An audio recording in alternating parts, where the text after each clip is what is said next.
Hey there, everybody. Thanks for clicking on the red and black, and welcome back to In Case You Missed It. I'm Nick Suss. This isn't Sarah Spencer. No, I am Taylor Denman. I am the news sports editor replacing Sarah, although... Well, no, you're replacing me. Let's get down to business. The first segment in the all-new version of In Case You Missed It called Playbook. Playbook is where we will go through and we will break down scores of the week, big headlines, and just generally good stuff to know so you can sound smart around campus is what I would say. Like, everybody's just like, dude, did you see Playbook this week? And that's what they will be saying once this video comes out. I mean, that's exactly it. Playbook. For our first segment, we will start with Georgia football is 2-0. They started off with a 51-14 win against UL Monroe and then a 31-14 win against Vanderbilt. Nick, quarterback Grayson Lambert did not complete a pass until the second half. He was 0 for 5 in the first half.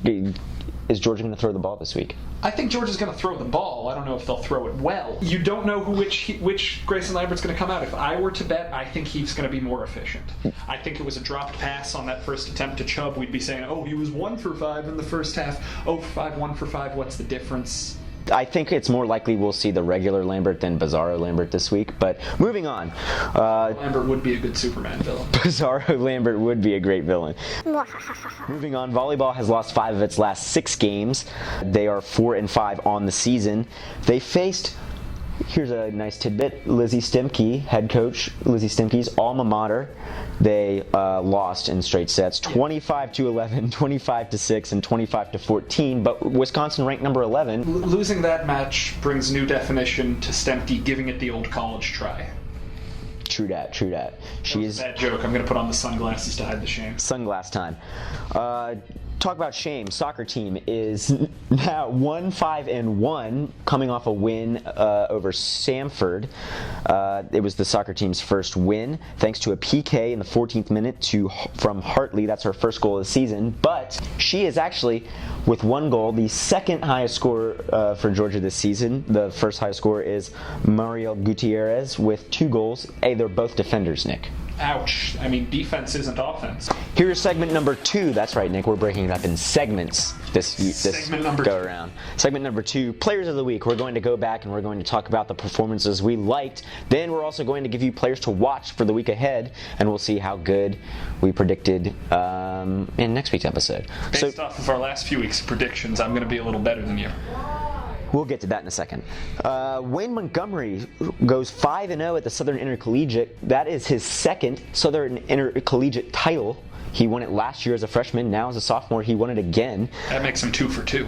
That does make him 2 for 2, Nick. He is our male athlete of the week. And then as far as female athletes of the week, slim pickings. Both of our women's teams not doing so hot this week. But Louise Holgirl, the goalkeeper for Georgia, in her second shutout. Without that shutout, Georgia draws or worse, loses. So I'm taking her. She has played and started in all 7 games for Georgia. That is 630 minutes. Let's take a second and think of players to watch for the week ahead. I want you guys to watch Amanda Docks. Volleyball, they're going on the road to take on Wake Forest. They're playing 3 matches in 2 days against Wake Forest, VCU, and Hofstra.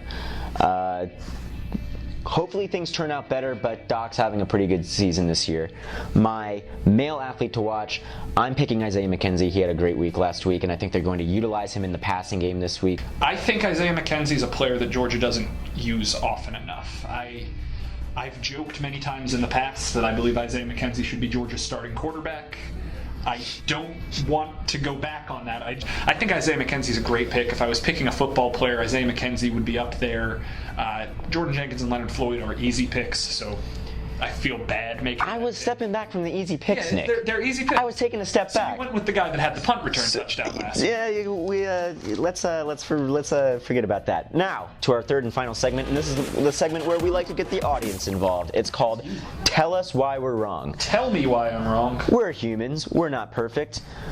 If you follow the Red and Black's weekly power rankings, you would see that we really shook those up this week. But there were a lot of shakeups in the SEC this week, so I made the executive decision and pushed the power rankings through. Nick, perhaps you don't agree with LSU jumping Georgia at number 3. Georgia was number 3 until this week. They have moved down to 4. There are a lot of other things that I disagree with on these power rankings. That is one of them. Particularly, we have Ole Miss and Mississippi State at 5 and 6. I think you have some problems with Mississippi State moving up, Nick. Yes. Even I, the biggest advocate of Kentucky in the state of Georgia, do not agree with Mississippi State being that much better. That being said, I run things around here, but we want to hear from you, the viewer.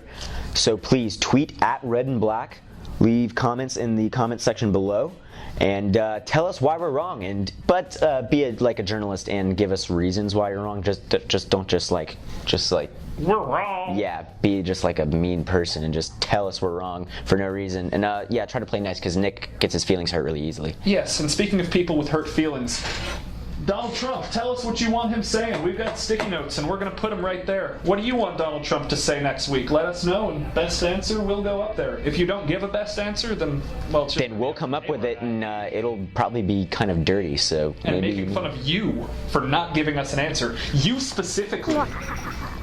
That has been In Case You Missed It for this week. Thanks for our producer, Rainey, for making this video, and good luck editing it. I am Taylor Denman. I'm Nick Suss. See you next week. Was that good? That's great.